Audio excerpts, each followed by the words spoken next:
Good evening and welcome to Homecoming 2020. And we continue to kick off our Alumni Spotlight Series this week with a very special guest tonight that we will get to in just a few moments. But this is all part of our virtual homecoming, our first ever EKU virtual homecoming. Of course, we are used to having everyone come back to campus and celebrate homecoming with us, but we can't do it that way this year. And so we are trying to take as many of our normal events and bring them online for you. And while we miss having everyone on campus and we miss the opportunity to share with everyone in person, we are also very excited that we get to share with a lot of people who can't make it back to campus each year for homecoming, whether you live too far away or work won't allow you to get away long enough to come to Richmond. This year, you can be a part of homecoming just like everyone else. And the Alumni Spotlight Series, this is our third night for this program. And other activities are happening as well all week long. A lot of them are virtual so that you can join in and be a part of homecoming. I want to let you know coming up later tonight, as a matter of fact, following this event at 8 o'clock tonight is the Colonel Corn Roast, and they're doing that virtually this year. It has a twist to it. You can find out more about that on our homecoming website at homecoming.eku.edu. We also would like for you to go to that spot and check in tonight, whether you're watching from in Kentucky or anywhere around the country. We'd like to know who is out there and who is checking in and who is watching. So we've got a check-in set up at the bottom of the page on the homecoming webpage. Again, it's homecoming.eku.edu, and you can go there and just take a couple of minutes and fill out the information and check in so we can know who is tuning in and who is joining us. Tomorrow night, Colonel Bingo will take place. And also tomorrow night, we have a special feature that's part of the Postcards to Hashtag series with the EKU Library.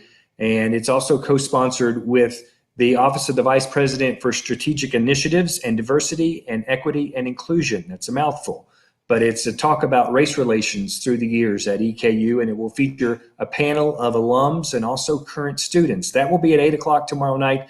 And you can register for that on the website at homecoming.eku.edu, and that will be broadcast live tomorrow on YouTube. check out the entire schedule. There's a lot of things going on this week with homecoming. Unfortunately, not very many things are happening in person. We will have a football game on Saturday, and that will take place on campus. But pretty much everything else this year is being done virtually, and you can find out about all of it at homecoming.eku.edu. We are doing this Alumni Spotlight Series, and we're featuring some of the great things that our alums are doing all around the country and even all around the world. We started Monday night with President David McFadden, who is an EKU alum and now the 14th president of Eastern Kentucky University. Last night, we had the chance to visit with Tom Luganbill from ESPN, and we have some great shows coming up after this week that I want to let you know about. We have Deanne Stevens, who, again, has been nominated for a CMA award this year, along with her partner, Don Evans, Don in the Morning, over in Lexington Radio. Deanne will be with us in November for an Alumni Spotlight Series. And then also we have Michelle Cole, who's an award-winning costume designer, has designed costumes for shows like In Living Color and Blackish. She will also be with us in November as part of the Alumni Spotlight Series. So be watching for more information on the series and some upcoming guests. But tonight, we are very pleased to have a special guest coming all the way from Nashville, Tennessee tonight. He is a songwriter, a producer. He's been nominated for 3 Grammys, has written 7 #1 hits, and has almost 20 top 20 hits. We are very happy to welcome EKU alum Lee Thomas Miller to the program tonight. Lee Thomas, welcome to the Alumni Spotlight Series. Thank you for having me. We appreciate you being here, and I know you've had a long, busy day. You've kind of been sitting in front of a computer screen all day today, haven't you? Yeah, that's what we've been doing. How long has this year been? What month is it? Yeah, we went from sitting in writer rooms and studios to writing on Zoom, and everything is the same except we're just not in the same room together. Do you find it's a lot more difficult to do your craft through Zoom? I assume, obviously, it's best if you can be in person. It should be impossible. And when we started this back in, March, I guess, I thought, we're not going to do this. This is silly. But it's just for a couple of weeks. So let's try it, So here we are. Honestly, it works really well. If you can imagine, if you've spent any time with songwriters, there's a lot of nonsense that goes on, a lot of joke telling, a lot of chasing squirrels and getting distracted. And the one thing that I will say about Zoom is everyone seems to focus. So even the ones that are famous for wandering around, wandering outside and smoking or whatever, everybody just kind of stays put. And so it seems like it's more efficient. Then as far as recording and stuff, everything's digital anyway, so we can kind of send tracks and stuff back and forth and do whatever needs to be done and send it back. And it's been a really, really neat, creative year.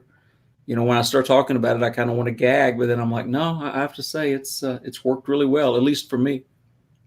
Yeah, and that's one of the things I know we all have complained about, some of the things, and obviously having to be limited in where we can go and what we can do has been tough on everyone. But there's also been some things that I think people have learned out of this and some efficiencies that have been created as well. Sure. I think that the not traveling has been hard because as Nashville has become kind of the it city, and, there's so much live music, and the whole idea of the Nashville singer-songwriter show or the Nashville songwriter show is such a thing. And there's so much tourism that comes, and we do these shows where, anywhere from 2 to 4 of us just kind of sit acoustically, and we'll tell the story behind a song, and it'll be a story that it's certainly the listener doesn't know. And in some cases, the artist doesn't know if he didn't write it with us. And so it's a kind of a whole another dimension to what is going on in country music. People see us do that here, and then they bring us out to do their events, Christmas parties or corporate parties or whatever, all over the country or the world. I mean, we'll go to, I went to London last year to do one. That's become such a part of what we do that's been the hardest part of the year, because all of that just completely stopped. As a matter of fact, I was in the first week of March, we went to Anchorage, Alaska to do a couple of shows, squeaked that in, and then that was it. We were done. We were quarantined, So that's a drag because it gives me an opportunity to go places that otherwise I never would, you know. Yeah, yeah. Well, and I think the opportunity to get to travel and get to go places where there, we do a lot of events in our office. That's kind of what alumni engagement has been for years is events. You do rallies, you do, reunions, and you do things like that. And so, like everyone else, we've had to adjust, and that's how we came up with the Alumni Spotlight Series and how we ended up here tonight. I do want to mention too, congratulations to you. I know you just signed a new deal with Universal Music Publishing, so a little bit of change in your life coming up. Yeah, Nashville is a neat small community, and I got my first writing deal in 1996, and I've been, I've kind of gone from one writing deal to another. It's just like any other contract. It's for a term. And then at the end of the term, you decide if, you're happy there or if they're happy with you. And I've been at the publishing arm of Warner Brothers for the past few years, and just felt like it was time for a new change. So I just go across town, and it's all a very ancestral group. I left some friends of mine that I've worked with for 20 years, and I went to some other friends of mine that I've worked with for 20 years. And, the goal is all the same. We're writing songs and trying to get them on the radio. So yeah, it's a new team, and I love the people at Universal all the way to the top in DC and Los Angeles, and there's an amazing office in Nashville. So yeah, today I'm a Universal music publishing writer. You mentioned 1996 a minute ago, and so I kind of I do this in a little bit of a crazy order, but let's go back to your graduation from EKU. After you graduate, I think 1990 was when you finished up. Kind of take us, what happened? How was life like after graduation from EKU? Well, somebody had asked if I'm originally from Kentucky. I grew up in Nicholasville, and as long as I could remember, the goal was Nashville. So along towards the end of high school, my mother really wanted me to go to college. And my cousin, who had been in my little garage band when I very first started, he had gone to Eastern. And so I said, okay, well, let's just go to Eastern. I didn't know anything about anywhere else. I wasn't interested in UK. Eastern kind of felt like a reason to maybe not live at home. So we went to Eastern for freshman orientation, where my mother thought that I would get a business degree or something and let the music go. And, they take the kids one way and they take the parents the other way. And when we came back together at the end of the day, I had declared myself a music major, and she was mortified. But I used that time to try to make myself a better musician. I ended up being a music theory major, and I loved it. I loved everything about it. And so, I studied classical music, classical violin, classical piano, classical voice, classical guitar, all the way through. So other people were taking economics. I was in a room somewhere practicing scales, on whatever. Just give me an instrument. Was not amazing on any of it, but was pretty good on a lot of things. But at the same time, I was making trips to Nashville, and you would go in bars and you would hear people play. And, I was playing clubs at night, going to school during the day, practicing recitals, doing all this stuff, classical, everything. But then you go to Nashville and you would hear people play, and it was just like they were from another planet, So I never was unaware how good the Nashville guys were. Matter of fact, Owen Grice was my guitar teacher my freshman year at Eastern. And I remember he said, what's your goal? And I said, I want to be a studio guitar player in Nashville. How do they play? And he goes, really good.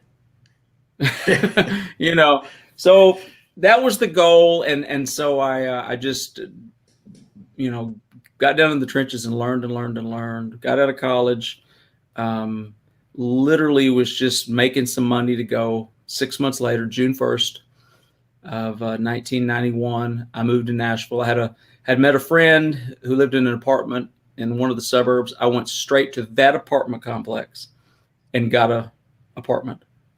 And it was terrifying because here I was, 21, and with an old Ford truck full of instruments and way in over my head.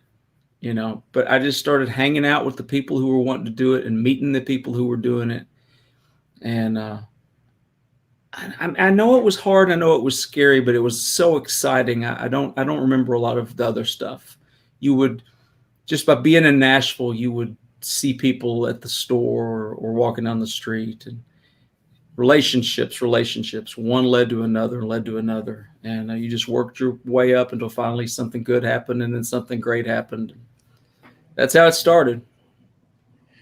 Yeah, and I've always said, when I always like to ask people, at what point did you know what you wanted to do? But it sounds like you were pretty keyed in early on that this is the direction you wanted to take with your life.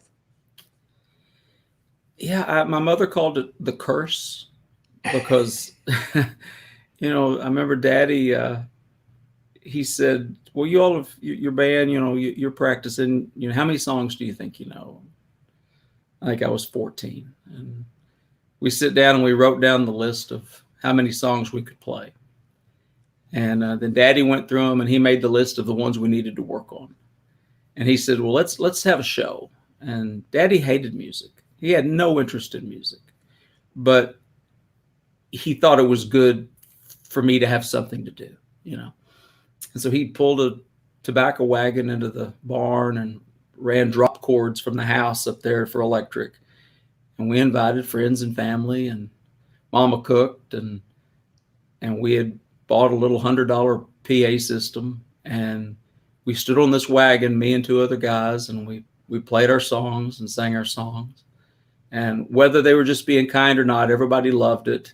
And I guess it was the curse. It was all from that moment on, all I wanted to do. So yeah, well, I think I've always known that was it. And I remember somebody told me right before I moved, somebody that I was working with up there said, it's political, it's too hard, you're not good enough, you're not ready, you'll starve to death. And I said, well, so be it. If I starve to death, it'll be on the streets of Nashville. Yeah, well, obviously it has paid off, and you haven't starved to death, and that's the great news. Let me ask you this question, and I think it was maybe 2002 before you had your first big hit, maybe the Black Hawk song. Probably, if you call it a big hit. I think it died in the 30s, but it was the biggest hit I'd ever had. Yeah. So what happened? What were you doing in those years between? Were you just in Nashville just writing songs, or how does that work? How does somebody, get to that point where they've got a song that Black Hawk is going to record? Well, the short story is, so I moved June 1st. On July 2nd, I got on the bus with Tom T. Hall as his fiddle player. So I'd had an audition. 2 weeks in, I'd gotten the gig. And I would like to say that was, I was thinking, wow, I've really done it. I was terrified. And so I got the gig on July 2nd. Tom T. Hall fired me on July 6th. We made one run. It was the welcome to the big leagues kid trip. But yet it was like my first riding a tour bus. It was my first sound check. We did a show with Jerry Reed. It was Tom T. Hall, the biggest, probably the most famous person I'd ever met. Even though it didn't go well, it was exhilarating. From there, I started doing auditions. I auditioned for Martina McBride's first band, and I auditioned for Lori Morgan, and all of these things, and jobs that I almost got, and then for whatever reason I didn't. Got with some traveling bar bands that were based in Nashville, just so I was playing to make some money. Was doing temporary service gigs, just whatever I had to do, to keep just to make money. And this producer heard me somewhere and put me in a trio that he was working on to try to get a record deal. And so for about a year and a half, I guess, I just worked with this trio, and we just wrote songs and recorded songs and wrote songs and recorded songs. And that was the first time I'd ever just really focused on writing. And in the band, I would have played the multi-instruments and sang a harmony part and do the whole thing. We auditioned for all the record labels. I met all of the record heads walking in and auditioning for a record deal. It was in the course of all of this, I started writing with better people. and writing with people who had stuff on the radio. And made a dear friend named Monty Criswell from Mobile, Alabama. And he was a young guy just trying to make it too. But he had a publishing deal. And through him, I met his publisher. And one day that publisher came to me and said, I don't think you're an artist. But if you will quit everything else and just write songs, I'll give you a publishing deal. And I said, done. Yes. Draw it up. Whatever. I don't know what that even means, but yes, I'm all in. And I knew it was a really successful company with some just crazy writers there. And so that was my break. And I remember I signed it September 1st of 1996. And I tell people that on September 1st of 1996, I stopped playing violin scales and started writing country songs. And so that was 96. It got cuts pretty quick. Of course, at the time, record sales were a big deal. It was pre-internet.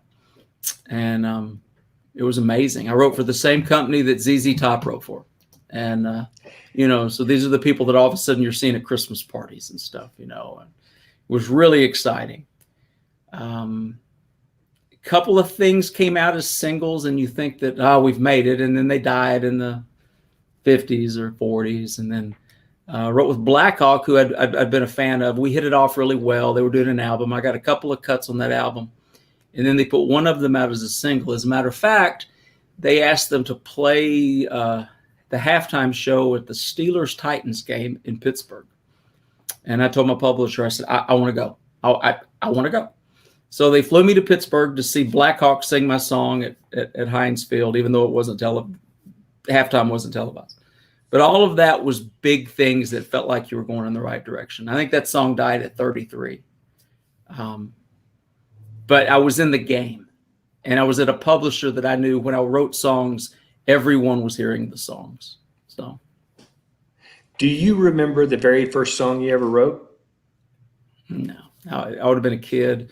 And people ask a lot, do I remember the first time I heard something on the radio? And all of that gets watered down because I would do these little demos when I lived in Nicholasville, and the little AM station in Nicholasville, that DJ would play them every now and then. And which is funny because now that guy is my sister's boss at the courthouse in Nicholasville. But I guess in some ways I've been hearing stuff that I wrote on the radio since I was literally a kid, So I should remember the first big thing but we write so many songs and so many things almost happen and then they don't. So you kind of let go of, this should be an incredible moment. And then it turns out to just kind of be a false start, We have a question from one of our viewers that wants to know, do you have a favorite part of the writing process? I like it when it's done. And I like it when it's on the radio. That's the favorite part of the writing process. It depends. Every song is its own animal. Sometimes ideas that you think should be easy end up just not being, or they're just, it just doesn't turn out like you wanted it to. Or some days you have a co-write that you're dreading, and it's like, for whatever reason, writing songs, it's a chemistry thing. And there's people that you love very much, but you don't write well together. And there's people that you don't really want to be in the room with, but you really write well together. A lot of times the days that I look at my calendar and I'm like, I'm not in the mood for this, ends up being really magical, So, well, it's hard to say, it's always fun in the course of writing a song when you reach a point where you realize whether it's a hit or not, that's somebody else's decision. But when you realize this is something, this has a validity, you're excited to play it for somebody because you think that maybe it's something, In 2003, I think it was, you won an award as the Breakthrough Writer Award. Did that kind of help get you more attention and get you noticed? I think so. Any kind of music accolade that, that your publisher can use when they're called and trying to get you in the room with somebody helps. Again, I think by then, however many other people were nominated that year for that award, all of them had a pretty good year. The funny thing about the Breakthrough Writer of the Year in 2003 is that's for somebody who had moved there in 1991, and I think that wasn't lost on me. I'm like, wow, that is a long time for the overnight success. But I think that just success leads to success. When I started getting cuts, that was a calling card for my people to get me in a better room. And you always have kind of wish lists, and you're always trying to write with bigger writers. And then when I started, the artists didn't write really so much. There was a couple, but for the most part, the writers wrote the songs and the artists sang them. So you were working your way up the hierarchy of the writers. By early 2000s, the artists were coming into the writing rooms a lot more. So then not only were you working your way up to be one of the better writers or the better known writers, now you're trying to get on Garth Brooks' train or something, and all of that stuff kind of happens organically. The artists come to town like the writers do, and they're just wanting to get a break, and we meet all of them. It's like they sign publishing deals, and then they're trying to get discovered as an artist. And as I always say, by the time you've heard of them and they're on your radio, we've known them for years. And there's a lot of them. There's a lot of them that you never hear about because they don't make it. So yeah, but anything good that happens, it helps. Once they know your name, and it's very much a relationship town, relationship business. You mentioned that you're always wanting to get in the room with the better writers and work with the better writers. Is there still somebody on that wish list that you have not yet got to work with that you want to?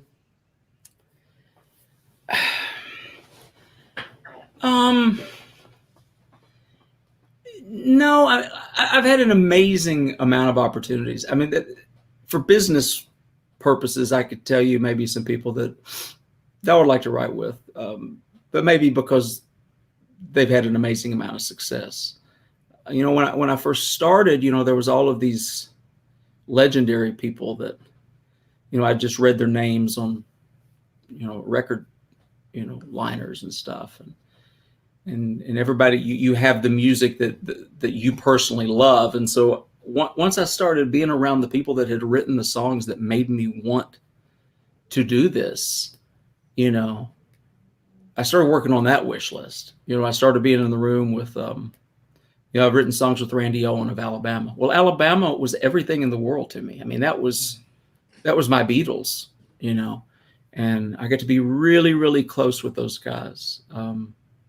We lost Mac Davis last week, and over the past 10 years, Mac and his wife have become wonderful friends to me and my wife. And I've written songs with Mac Davis, spent a lot of time with Mac Davis. These are people that wrote popular music, for the last 50 years. So Dean Dillon, one of my absolute lifetime heroes. There would be no George Strait without a Dean Dillon. And I've spent time in Colorado at his ranch. And so I've hit that wish list pretty good. I've been really, really fortunate. I know recently you were able to work with another one of another Kentucky native, and Chris Stapleton, and you guys collaborated on a song, I believe, on his last album. Well, that picture is not Chris Stapleton, but I know it's not. We're not in sync with our people behind the scenes. No, Chris Stapleton, just absolutely one of the top 2 or 3 most talented human beings I've ever met, and that's coming from a town of the most talented people in the world. Chris wrote at the same publisher as me for the better part of 10 years. And he was just writing songs, they almost had to make him come and do a record deal because he was so successful as a songwriter. And I always say that for many years, Chris Stapleton was my co-writer every other Wednesday, almost without miss. Other days would come and go, but it was set in the book. Every other Wednesday was Chris Stapleton. We wrote dozens of songs, and he's just absolutely tremendous. And I love him. I love him like a brother, and I'm so proud of his amazing success. Although I do text him about once every couple months and just tell him I want my Wednesdays back. What about, we had another viewer who asked the question, what's your favorite song that you've ever written? And I know that's like asking somebody perhaps, which is your favorite kid? It may be tough to answer, but it's hard to answer. You know, people ask how many songs have you written, and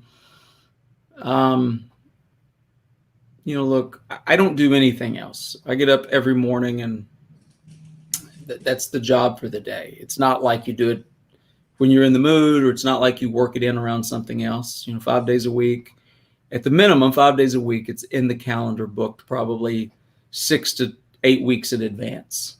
That's the publisher's job. And then sometimes we travel on the weekends and ride buses with the artists and write. So we write a lot of songs. You know, so I've written, I'll write an average of 80 to 120 songs a year. And I've been doing that since 1996. So favorite song is impossible to nail, because probably my favorite songs I've ever written, nobody ever cared about. Nobody ever recorded them. But of the ones that have been recorded, you know, there's special things about some of them. One of my favorite was I had one Randy Travis cut. And I still think it's one of the most beautiful records that I ever had. It just was, it was a song that fit him so well. And then he sang it and just owned it. And it just sounded like a Randy Travis record. And that was a big day. The day that they called me to the record label to hear it, and it just destroyed me. It was so good. I've had one George Strait cut, and that was a very, very special song. It was written about some trouble that one of my kids was going through. And then George recorded it. And so George Strait all of a sudden comes out of the speakers telling you a story about my kid. You know, that one was a big deal. That's got to be almost surreal, isn't it? Yeah. At a whole nother level. Look, it's all surreal. I mean, you know, whenever they record anything, you feel like it's a miracle, because it's hard. You know, it's hard to get cuts. There's a lot of songs out there, you know, and there's a lot involved. There's a lot of people in the process that can say no to your song. You know, so when you finally get one past the goalie and it works, they're all surreal. But then you have these weird moments that, for whatever reason, they're just kind of magical, with magical people. You know, like the picture you showed a minute ago was Brothers Osborne.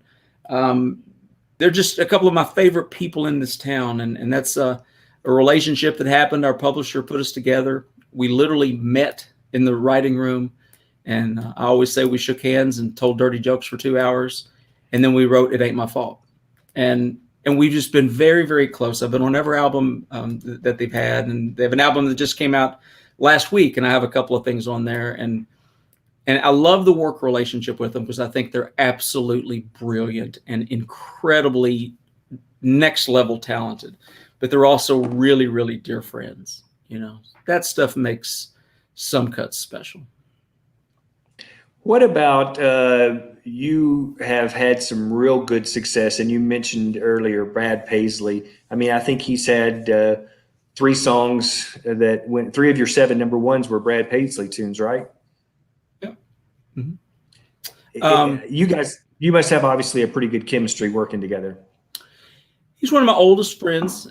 We met somewhere around 98, because he was dating the intern where I was at. And I always say that she was going to be a big star, and he was just the boyfriend. I always make the joke that he went on to be Brad Paisley, and I don't know what happened to her, but I'm sure she never thinks about it.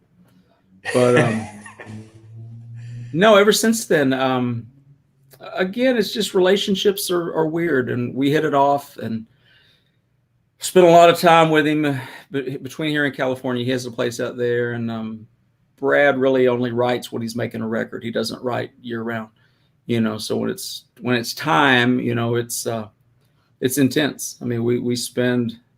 I remember there was one year, his wife come walking through the living room, and I'm sitting on the couch, and she looks at me and she says, "Have you been home?" And I said, "I don't really remember."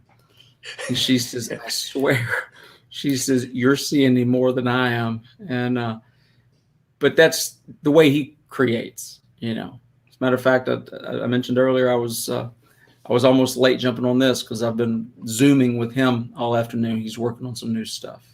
So that's a neat relationship because you do life together. I knew him before he was married, and I've watched him have kids. He's watched us have kids. And the thing about these artists in this town, we all just kind of go through all of it together and do life together. And the good stuff, the hard stuff, the terrible stuff, but it's one of the greatest things about what I do is writers write until they're I guess till they go to the beach, And so we see a lot of artists come and go, and all of them are special in their own way.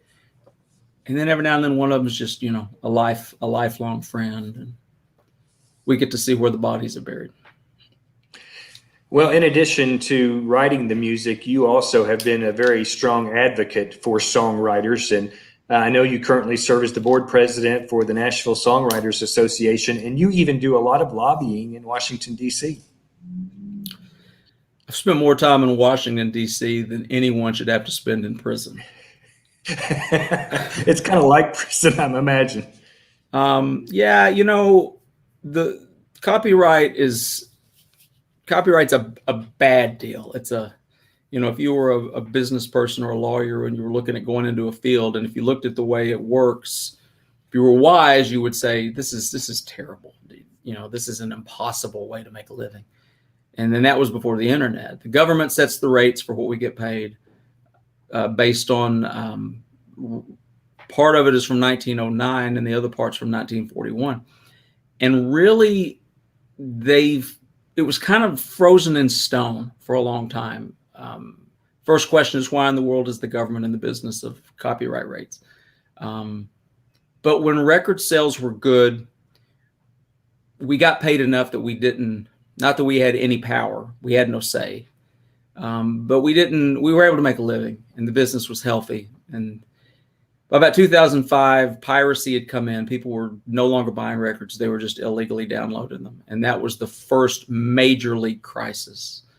And we fought that. And that's really kind of where I really started getting involved. Prior to that, we had changed the tax code because there was something really not fair for us. And the Writers Association was successful in doing that, which put us on the map in Washington, D.C. From there, it got scary because from about 2005 to 2015, Nashville lost 80% of its professional songwriters. Literally, those numbers are no joke. Wow. The town shrunk that much. And a lot of people were no longer able to make a living because record sales went away. Streaming rates are micro pennies. So the difference in a song playing on your local radio station for what we get paid and Spotify, it's laughable.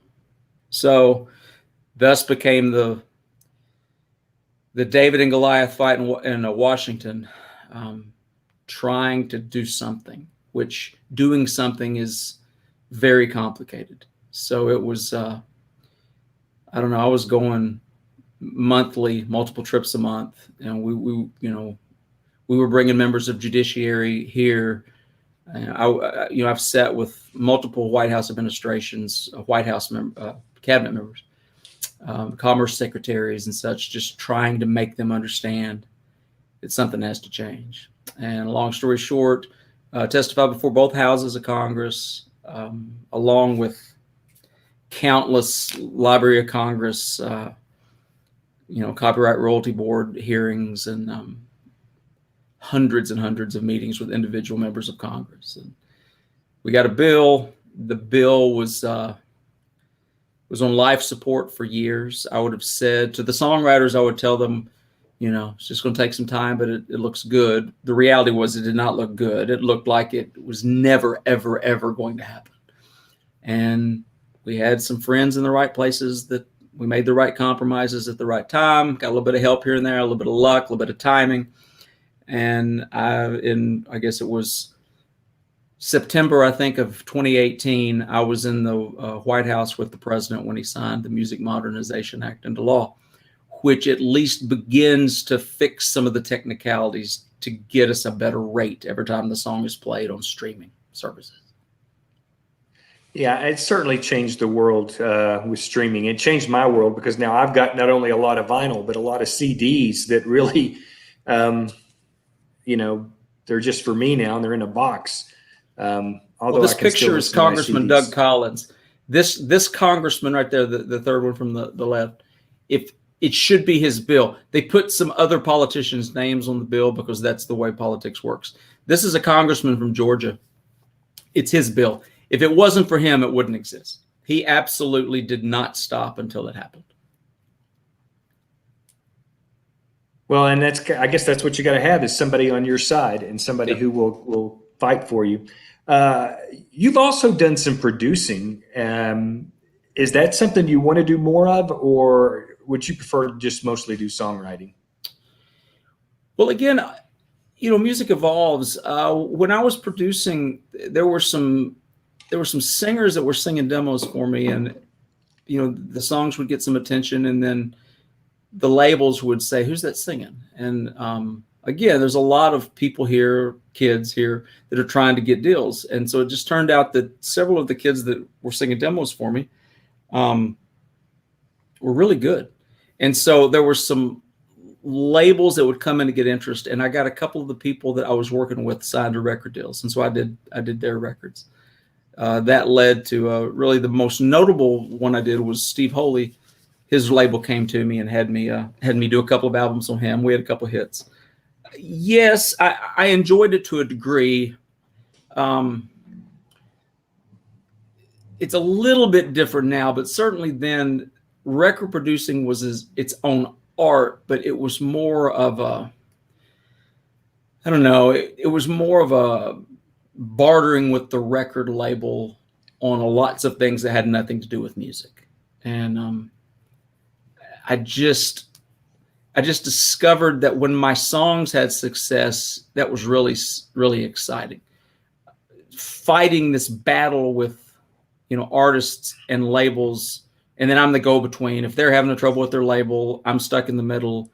And then there's all of these other things that come into play with what songs are cut, what songs are singles, and then maybe a single doesn't work at radio. Maybe the label didn't do a very good job. Maybe they picked the wrong single. All of that became kind of a time suck. And I really never produced anything that they didn't ask me to do.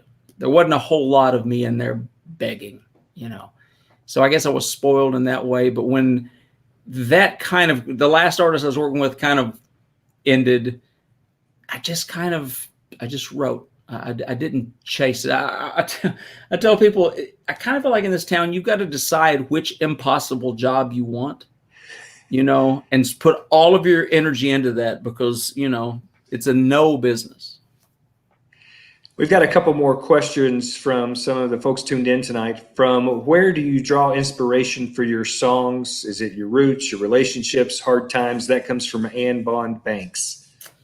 Oh, and it's yes. The answer is yes. And your relationships and your hard times.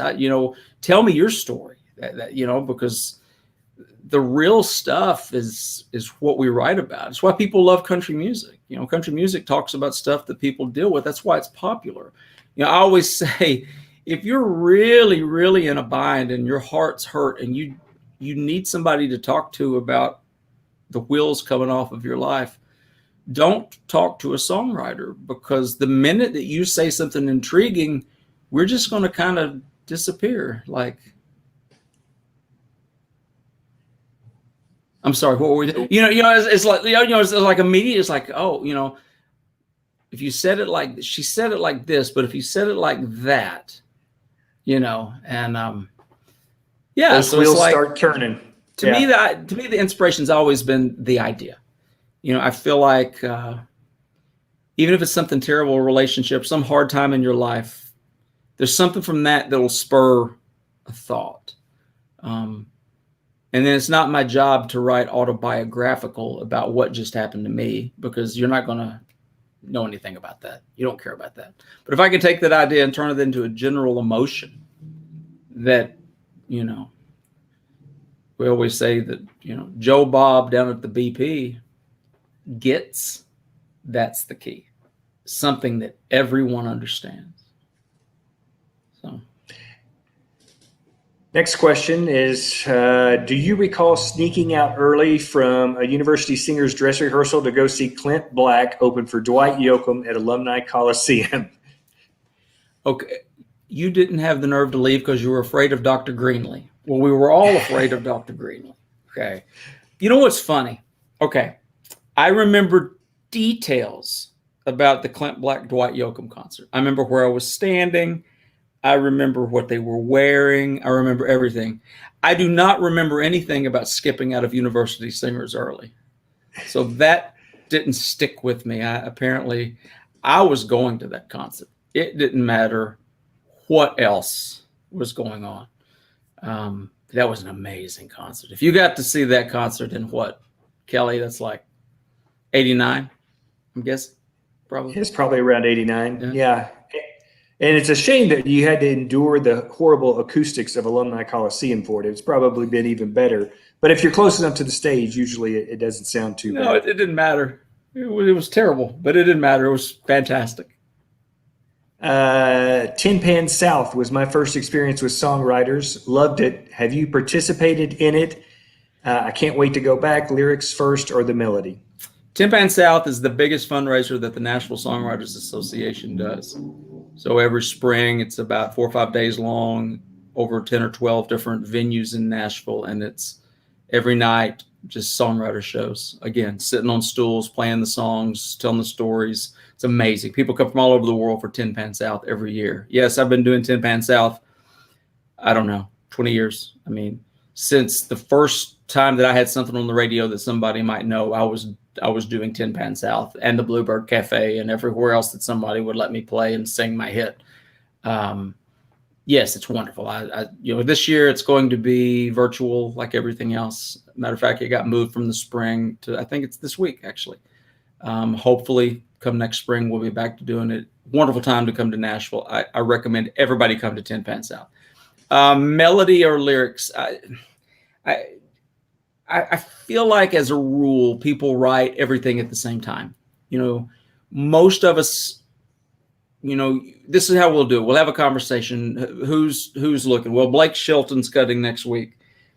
Okay, we want to look at something like that. So you start looking at something that fits him or something that fits McGraw, and it just kind of gets the ball rolling. And then everybody starts pulling out ideas, and you have ideas, you have concepts. Maybe you've written a chorus or an outline of a song or a verse and a chorus or a verse, or maybe somebody just has some musical figure that they like.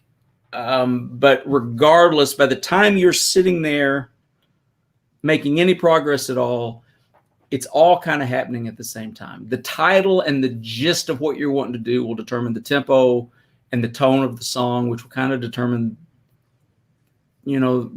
everything you need to know. And then a lot of times my thing is like, I want to know, this is the hook of the song. This is the end of the chorus. This is the da-da-da-da-da. I've said all of this to say, let it be, or whatever, How does that sing? And then from there, what's the verse about? Well, the verse should be, details about where you met the girl. Okay, well, if that's the verse, then the chorus needs to be this, But every song is different. But as a rule, I think that the lyric and melody happen at the same time. What are some of your favorite artists outside of country music? I like organic music. One of my biggest problems with where we are today in the world of music is everything is computer driven. So even when you're hearing, as a rule in pop music, or maybe even contemporary Christian music, anything that kind of mimics pop music, in Nashville to a degree has always mimicked pop music, but certainly in those other formats, almost everything you're hearing is computer created. It's samples. It's not real drummers. It's not real guitar players. It's chopped up, cut and paste kind of thing. I don't enjoy anything that's real technical sounding. It sounds like a computer did it. So therefore, I love Post Malone. I think Post Malone of that genre of stuff right now is the best of that world. He can sit on a stool and he can play his guitar and he can sing one of those I don't know. I like the Jonas Brothers. I think Nick Jonas, he's a really nice guy. I've spent a little bit of time with him. Sweet guy. I like singers. I like Justin Timberlake a lot. Again, these are organic people that could just, if you can sit in the room with an instrument and play it, then I probably like it. If it sounds like something that was created just so everybody can dance, I'm probably bored. Two concerts I went to last year. I saw REO Speedwagon, and right before they did Keep On Loving You, Kevin Cronin talked about it was kind of a once in a lifetime song for the band. And I saw Kansas, and right before they did Dust in the Wind, they thanked Carrie Livgren for a once in a generation song. They kind of have those were their signature songs. Is there one song that people immediately associate you with yet? Or is there a song that you find that, people know In Color, or people know Southern Girls, or I don't know, whatever? Is there one of those songs that people automatically, oh yeah, I know that song? I think that the things I get requests for, certainly In Color. It wasn't the biggest charting hit that I had, but it was probably the biggest hit that I ever had. It won Song of the Year at the CMAs and the ACMs. Was nominated for a Grammy. But it's the one that I think that it was commercially successful, but it also had an artistic thing to it that really, I think it covered all the bases. That, and You're Gonna Miss This. I say that because a lot of people want to hear it. It makes the moms cry. Every year they do it at tons of graduations and stuff like that, So those are the ones I hear a lot about. The people that really dig into music, true music fans, everybody kind of has their own thing that they want to hear.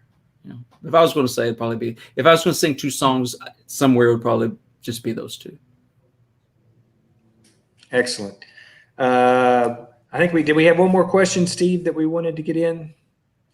Will you ever try to sing and release any of your songs, or are you more for letting other artists? No, there's some writers that still have that in them, and certainly the way it's done today is anyone can record and release and social media, and not really. I don't really have any. I don't have anything to say that I feel like is so compelling that you need to hear me sing it. I probably wouldn't put any energy into that. And the whole thing of like, if you're going to move to Nashville and you're going to be a writer, the window is a little bigger, but it's a long game. So you need to plug in, and it's going to take years to make it. And so the artist game is, as a rule, you're young when that happens. When I was chasing that, I was 20 something, and I got the opportunity to go the direction where I did, give that up and be a professional songwriter. And I took it, and 100% knowing that I was walking away from doing the other thing. If I had succeeded as an artist in the early to mid 90s, I could have had an amazing career, and I'd be on the Greatest Hits tour singing, whatever those hits were from 1994. Not that there's anything wrong with it. Tracy Lawrence is an old friend of mine, and that's exactly what he's doing. Tremendous career. One of the bigger stars ever. But artist careers are small. Brad, Tim McGraw, those are rare. You don't get to do what they do for 20, 25 years. There's not many of those doing that. Writers, we just kind of keep evolving and changing with the music and making new relationships and keep going. So no, I give no thought to singing and releasing anything. That I love to go do the shows and come out and sing something that I wrote, but you don't know who I am. And I tell you some little funny thing that happened the day we wrote it, or tell you some funny thing about Tim McGraw that you don't know, because I've known him for 30 years. Yeah, well, I'm sure the list of folks that you have worked with, it would blow us away. Another question here. I saw Willie at EKU last year. Have you ever worked with Willie Nelson? No, never have. I've met him. We started a thing for the Nashville Songwriters Association called the Chris Christopherson Award, which there was a picture there a few minutes ago of us with my wife and daughter with Chris.